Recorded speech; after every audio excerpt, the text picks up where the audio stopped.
want to come out and say that I do not support George Floyd and the media depiction of him as a martyr for Black America. I'm going to explain why, and I hope that some of you guys will understand where I'm coming from. For whatever reason, it has become fashionable over the last 5 or 6 years for us to turn criminals into heroes overnight. And it is something that I find to be despicable, and it is something that I refuse to stand by any longer, and I'm not going to play a part in it, no matter how much pressure comes from Black liberals and Black conservatives as some token of people wanting you to believe that this is the only way you can be Black, is you have to say this was wrong and that this person was amazing. I won't do that.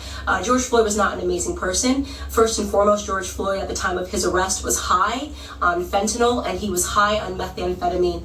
This came back in both of his autopsy reports. If you pursue the 911 transcript, you can see the person describing somebody who is out of their mind high, and which is what made the person fearful, because he tried to use a bill that I guess was a fake bill to purchase something, and then he was outside acting weird, and they, in their police call, said that this person was obviously distorted on drugs. When he is put into handcuffs and is put against the wall, a baggie of what looks to be like cocaine or it's a white baggie that he drops onto the floor that you can see in an image if you look up the clip. 1998, he spent 10 months in prison for theft with a firearm. That was the first prison stint that I could find on him. In 2002, he spent 8 months in prison for a cocaine offense. In 2004, just 2 years later, he spent another 10 months in prison for a cocaine offense. In 2005, he spent another 10 months in prison for having less than 1 gram of cocaine on him again.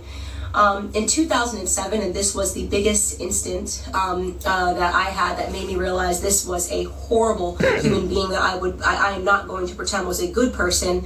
In 2005, a woman who was pregnant received a knock at the door, and she went to the door, and the person pretended to be someone that worked for the water department. So she opened her door and quickly realized that the person at her door did not work for the water department and attempted to slam it. At the moment that she was attempting to slam it, a Ford pulled up and another 5 men jumped out of the car, and one of which was George Floyd, came up to the door, and they forced their way inside to her home, inside of her home. Mind you, this woman is pregnant. At that point, George Floyd took out a gun and pressed it to her stomach. As she was screaming, begging for her life, and he put her inside of her living room and instructed one of his criminal friends that was with him to watch her and to make sure she didn't leave the living room. So he was playing guard while they ransacked her home looking for drugs and money. They did not find drugs. They ended up taking, I believe, her wallet and her cell phone. Fortunately for her, her neighbor observed what was going on and caught the license plate of the people as they pulled off and called 911. And when 911 was able to, they were able to track down the car of which George Floyd was the driver, and they arrested him. And 2 years later, he was sentenced to 5 years in prison for that instance.